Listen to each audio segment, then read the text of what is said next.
Ano muito chuvoso, é preciso ficar atento para evitar quedas e não ter consequências mais sérias, principalmente com os idosos. Ana Rebeca Passos está voltando ao vivo. Então, Ana, quais são os cuidados, em relação a quedas, calçadas? Ontem eu passei por uma calçada, a calçada lisa. Eu digo, meu Deus do céu, um idoso passar aqui é quase impossível não escorregar, viu? De volta, Renata, para falar sobre esse assunto tão importante. Inclusive, você citou um exemplo aí, eu no banheiro da minha casa, por exemplo, né? Eu sou uma pessoa jovem, né? Eu ia escorregando no tapete do banheiro da minha casa, mas aí, por ter um pouco mais de mobilidade, força nos braços, eu me segurei na parede e não caí. Agora, imagina uma pessoa idosa, que não tem, toda essa força, essa massa muscular para suportar o próprio corpo e acaba caindo. Geralmente, essas quedas, você falou situação externa, mas acontecem também dentro de casa. Uma sandália que ele vai calçar, ele tropeça, dentro de casa um piso molhado, então tudo isso pode influenciar para que esse idoso possa acabar caindo. E aí fraturas podem acabar acontecendo. A gente fala um pouquinho sobre esse assunto porque esta semana foi comemorado o Dia Mundial de Prevenção de Quedas, principalmente para esse público idoso, a pessoa idosa. A gente conversa com um ortopedista agora, um especialista na área, para orientar melhor sobre isso. Dr. Maurício Paes, médico ortopedista e também integrante da Sociedade Brasileira do Quadril. Bom dia para você, seja bem-vindo à Rádio Cidade. Qual a importância da prevenção de quedas? Como prevenir? Bom dia. Bom dia, Ana Rebeca. Bom dia a todos os ouvintes da Rádio Cidade. É um prazer mais uma vez estar aqui conversando com vocês e sobre um tema de extrema importância. Prevenção de quedas, principalmente na faixa etária da população idosa, é de suma importância. Haja visto que as quedas, e principalmente em domicílio, trazem um grande número principalmente de fraturas, E são casos que levam à necessidade, muitas vezes, de cirurgia, que trazem uma morbidade e uma tempo de internação e de reabilitação prolongado e que envolve todo o meio familiar envolvido nessa situação. Então, a prevenção, como tudo na área da saúde, é o melhor para que evite todo esse transtorno. E existe essa preocupação, doutor Maurício, com esse aumento no número de atendimentos a esse público? Sem dúvida. A população brasileira, mundial de uma maneira geral, ela vem tendo uma maior expectativa de vida. Então, hoje, a população idosa no Brasil, até pouco tempo, era um país jovem, vamos dizer assim, está se passando já uma curva, a pirâmide etária brasileira está passando a ser já um de países europeus de alguns anos atrás. Então, a população idosa vem aumentando bastante e já é quase maioria, população acima de 60 anos. Então, principalmente naqueles idosos de mais idade, acima dos 80 anos, é quem tem essa maior chance de vir a ter essas quedas. Então, a essa importância, e a Sociedade Brasileira do Quadril, que nos dá esse respaldo e essas informações, traz melhores informações para a população de uma maneira geral. Então, por isso a importância dessas informações, e o número é muito crescente.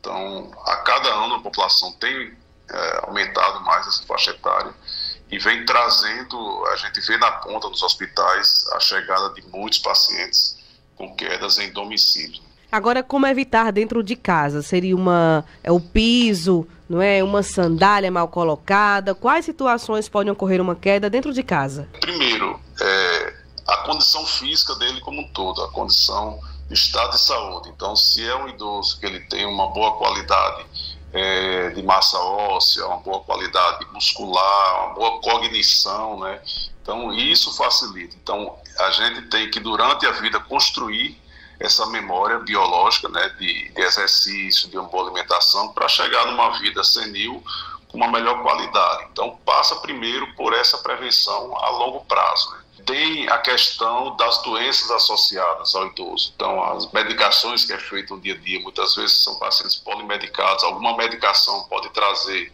um efeito colateral, de trazer alguma sonolência, alguma dificuldade de locomoção. Então, tem que ter essa assistência multidisciplinar.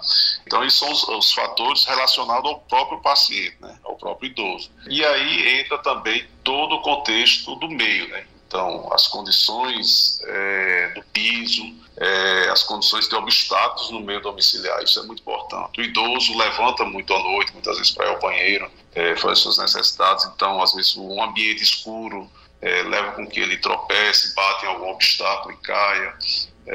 O calçado, muitas vezes não tem um calçado adequado, que escorrega ou que tem alguma dificuldade de calçar. Isso é importante, porque às vezes no ato de calçar, o calçado ele pode tropeçar, pode cair.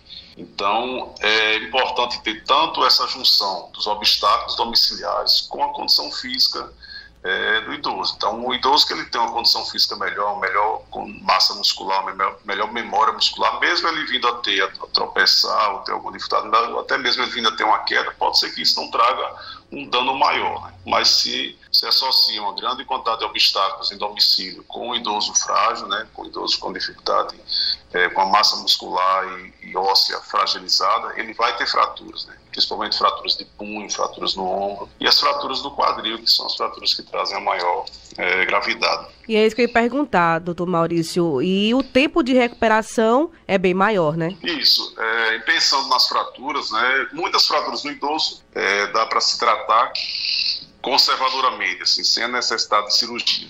A grande preocupação são justamente as fraturas do quadril, né? A fratura do quadril hoje se torna uma epidemia, na verdade. Uhum. A cada dia, cada mês, a gente observa a maior chegada de pacientes idosos com fraturas do fêmur proximal na região do quadril nos hospitais. Então, essas fraturas são sempre cirúrgicas, né? Então, por quê? Porque não operando, vai ser um paciente que vai estar acamado, vai estar sofrendo, não consegue andar, e aí vem todas as consequências de um paciente idoso acamado, né? Então, risco de trombose, risco de infecção, broncoaspiração na alimentação. Então, é uma complicação além da dor e de como lidar com esse paciente acamado. Então, são fraturas que, não operando, trazem uma gravidade maior ainda para ele. Então, a grande maioria, com raras exceções, são submetidos a cirurgias.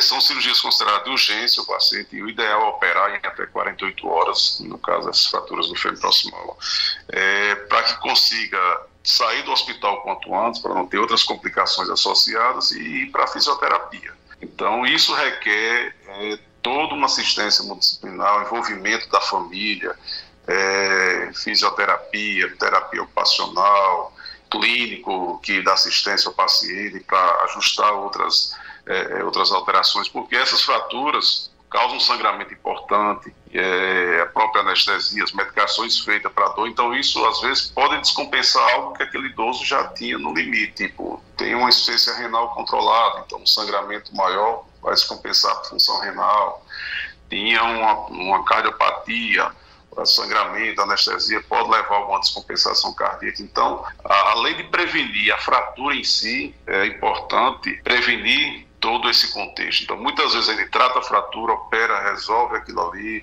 o paciente fica sem dor, consegue já voltar a andar, mas começa a ter uma alteração de outros órgãos envolvidos. Então, tem que ser visto isso globalmente, né? Inclusive, as fraturas do quadril, elas têm um fator preditivo de sobrevida desse paciente. Então, geralmente, pacientes com fratura do quadril, por quedas em domicílios, têm expectativa de 20% a 30% de mortalidade no primeiro ano, ou seja, por outras causas independentes, né? Uhum. Então, são situações que requerem um cuidado importante, e o melhor meio de evitar tudo isso realmente é a prevenção, né? Então, por isso a importância do meio de comunicação como esse, a gente enfatizar, todo mundo tem seu avô, seu pai, enfim, tem um idoso próximo. Então todo cuidado é pouco, né? Todo cuidado é pouco. E outra coisa que acontece é ter os idosos de várias maneiras, de 80, 98, ativos, que trabalham muitas vezes, que são independentes, vai fazer a sua feira, vai no mercado, vai para a missa, enfim, tem uma vida normal, tem uma cognição muito boa. E muitas vezes o idoso ele não consegue perceber aquele momento que ele não consegue fazer certas atividades. Então, muitas vezes, subir numa cadeira para limpar algum móvel, pega um peso, enfim, ele não consegue muitas vezes saber aquele momento que não pode fazer aquilo. E esse é o problema maior, porque muitas vezes tem uma cognição boa, sabe o que está fazendo, mas o físico não acompanha a cognição, né? Então, a memória biológica é o mais importante. Então, a gente tem que construir isso ao longo da vida, com a alimentação, com a atividade física regular, para que chegue na vida senil, que tenha essa memória, né? Que evite queda, que evite, mesmo vindo a cair, não venha ter fraturas. Isso é importantíssimo. Muito bem, doutor Maurício, muito obrigada, viu, pelas orientações, pelas informações. Sempre muito bom esclarecer esse tema. Obrigada. Por nada, Rebeca, a gente fica à disposição e obrigado mais uma vez também. Pronto, a gente acompanhou uma entrevista, né, com orientações, instruções do Dr. Maurício Paes, que é ortopedista, justamente para isso, para trazer mais informação para esse público, para ter cada vez mais cuidado, porque o número de atendimentos no SUS, por conta de quedas em idosos, tem crescido bastante e tem sido uma grande preocupação para a classe médica. Renata. Obrigada, Ana. 10h20.